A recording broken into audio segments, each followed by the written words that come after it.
Assalamualaikum, salam Malaysia Madani. Kanta 744 dimulakan dengan rangkuman berita-berita utama hari ini dan perinciannya dalam segmen Esensi. RM3 juta diperuntukkan kepada Bulan Sabit Merah Malaysia BSMM sebagai galakan kepada kerja-kerja sukarelawan. Jelas Perdana Menteri, RM1 juta disalurkan daripada Kementerian Pembangunan Wanita, Keluarga dan Masyarakat serta RM1 juta lagi menerusi NADMA khusus bagi kerja-kerja kebajikan. Manakala RM1 juta lagi untuk memperkukuh pengurusan ibu pejabat di negeri-negeri. Unit Transformasi Masyarakat India Malaysia Mitra telah mengumumkan 3 inisiatif bagi membantu meningkatkan sosioekonomi masyarakat India B40. Ia melibatkan program subsidi bantuan pengajian ijazah sarjana muda pelajar India di Universiti Awam, program subsidi pendidikan awal tadika swasta Tamil dan program subsidi dialisis. Program akan dilaksanakan pada tahun ini. Penjaja kecil di kawasan Taman Chai Lang Butterworth boleh menarik nafas lega apabila kawasan berkenaan akan dinaik taraf kepada sebuah kompleks makanan sistematik. Menerusinya, RM5 juta telah diperuntukkan demi keselesaan para penjaja serta pengunjung. Projek adalah inisiatif kerajaan negeri menerusi Majlis Bandaraya Seberang Perai. Bekalan gula di Kelantan pulih 98%.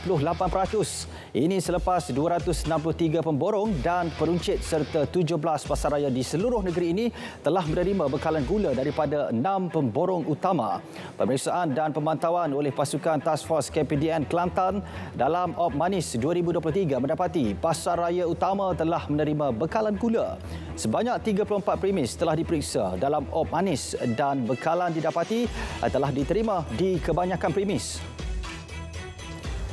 Pencerahan terperinci mengenai status semasa isu tuntutan kumpulan Sulu akan diadakan menerusi kolokium Timbang Tara Antarabangsa 2023, Kedaulatan dan Kekebalan Negara dalam Timbang Tara Komersial.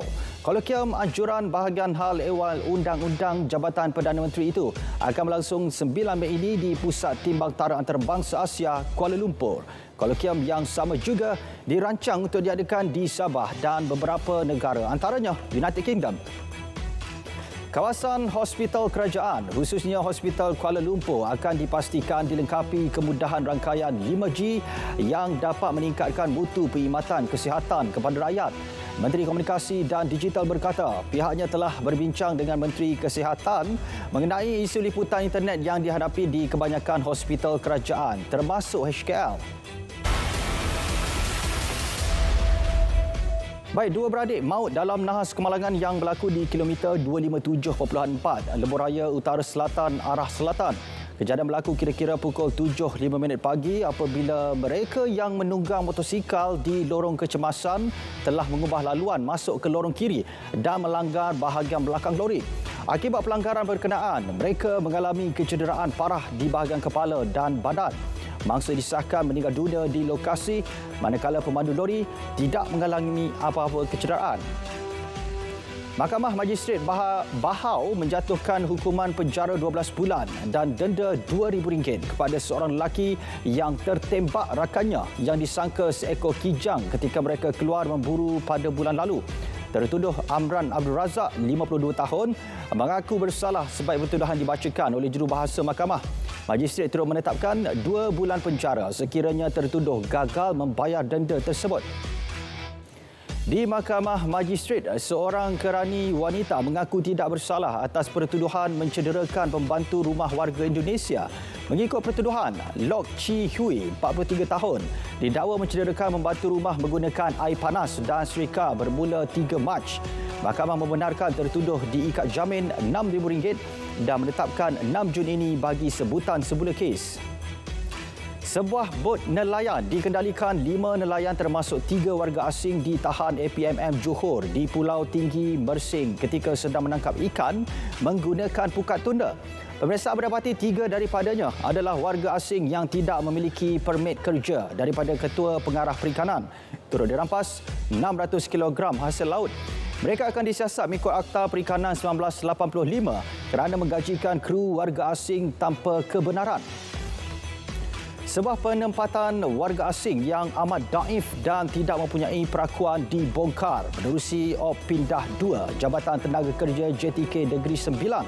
Dianggarkan 120 pekerja asing warga Bangladesh ditempatkan di 2 bangunan lot rumah kedai dinilai lebih memilukan. Pekerja asing itu juga dikatakan tidak menerima gaji sejak Januari lepas.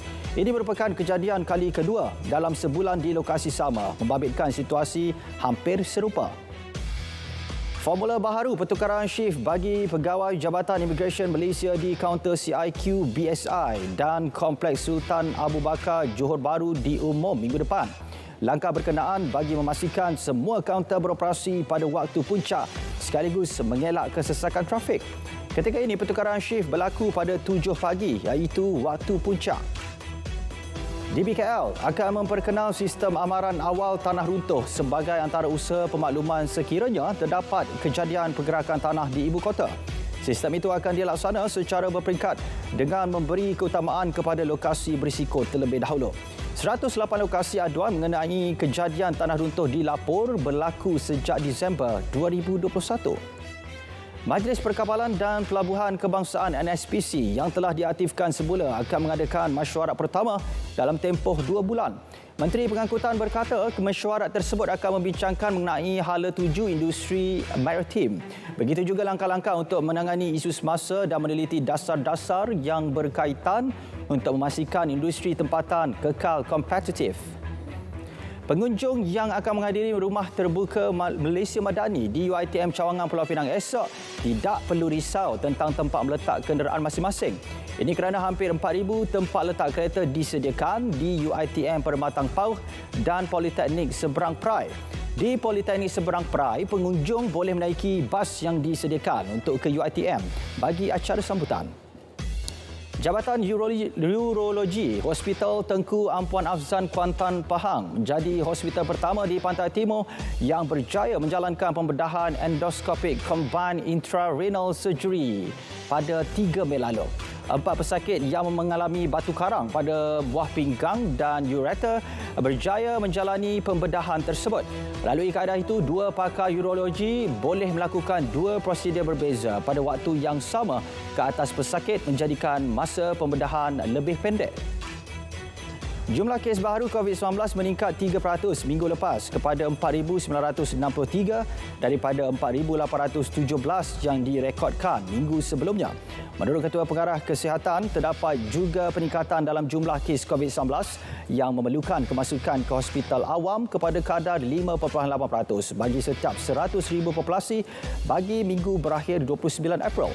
Penghunian katil keseluruhan untuk katil tidak kritikal dan ICU juga meningkat sebanyak 3%.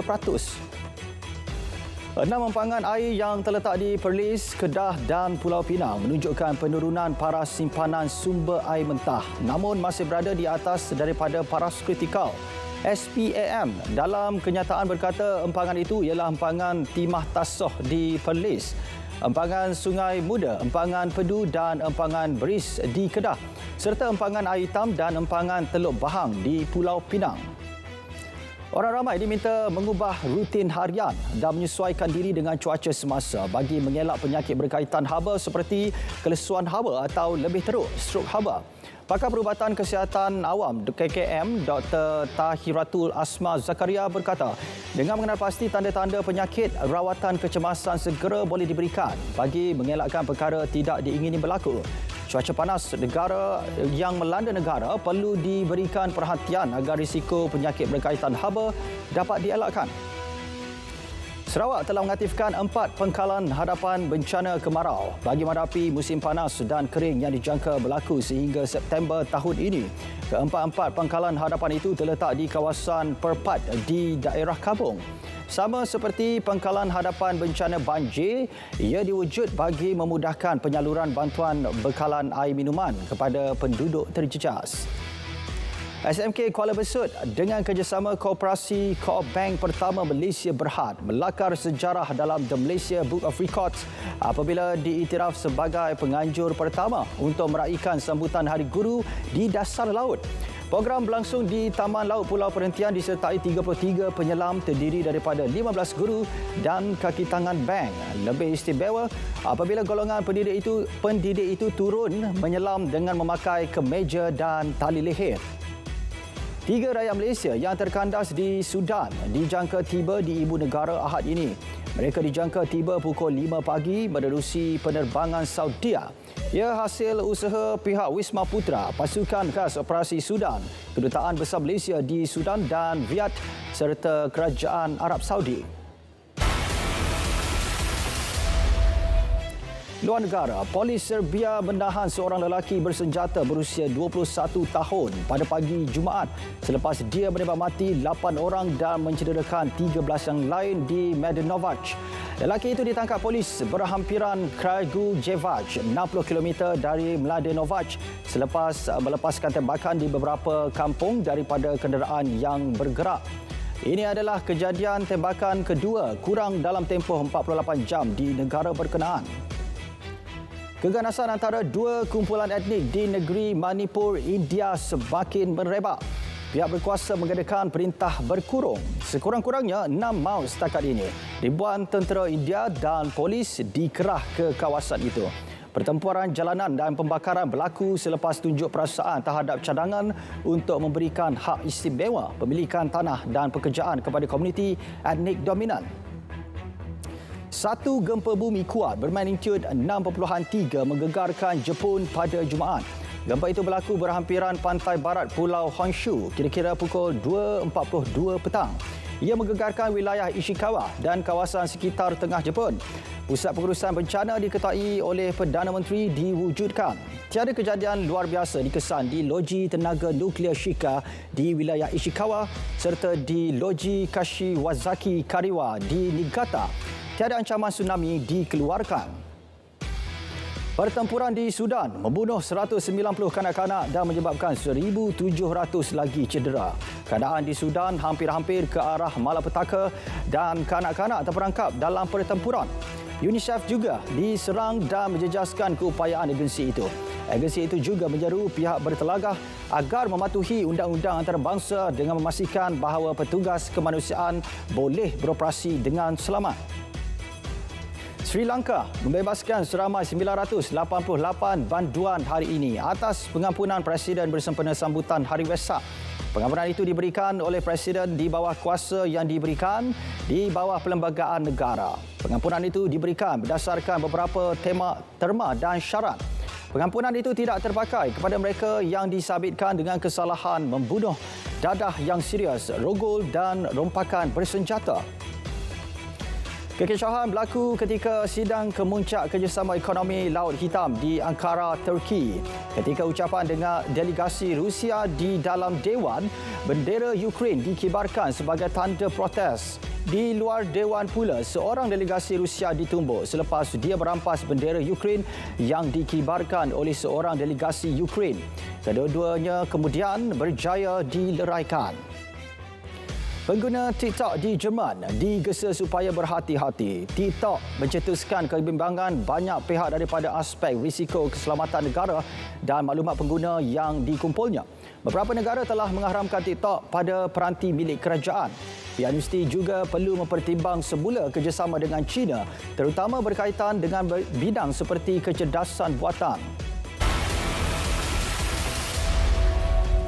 2.7 juta borang e-filing dan 2,438 borang secara manual daripada pembayar cukai yang mengemukakan borang janta cukai tahun taksiran 2022 telah diterima setakat ini. Hasil juga telah menerima pendaftaran 8 juta pembayar cukai individu baharu bagi tempoh Januari hingga April menerusi pelaksanaan nombor pengenalan cukai. 176.14 bilion ringgit disasarkan selepas belakar pencapaian terbaik dalam sejarah dengan kutipan mencacah 175 bilion ringgit pada 2022. Ke arah mencapai aspirasi neutral carbon menjelang 2030, Pro2 memperkenalkan konsep mobiliti masa depannya dikenali Electric, Motion dan Online (EMO). Pengguna boleh melihat sendiri visualisasi konsep tersebut di pameran Malaysia Auto Show 2023. Roda mungkin meneroka peluang model hybrid terlebih dahulu sebelum memperkenalkan model elektrik. PNB umum persaraan Tun Arifin Zakaria sebagai pengerusi kumpulan dan sebagai pemegang amanah Yayasan Pelaburan Bumiputra YPB berkuat kuasa 6 Mei ini. PNB menyifatkan Tun Arifin telah memainkan peranan penting dalam mengukuhkan tadbir urus syarikat. Di bawah kepimpinannya juga, PNB telah membangunkan rangka kerja dalaman bagi menilai pengarah dan ketua eksekutif serta mentauliahkan kaki tangan kritikal syarikat pelaburannya.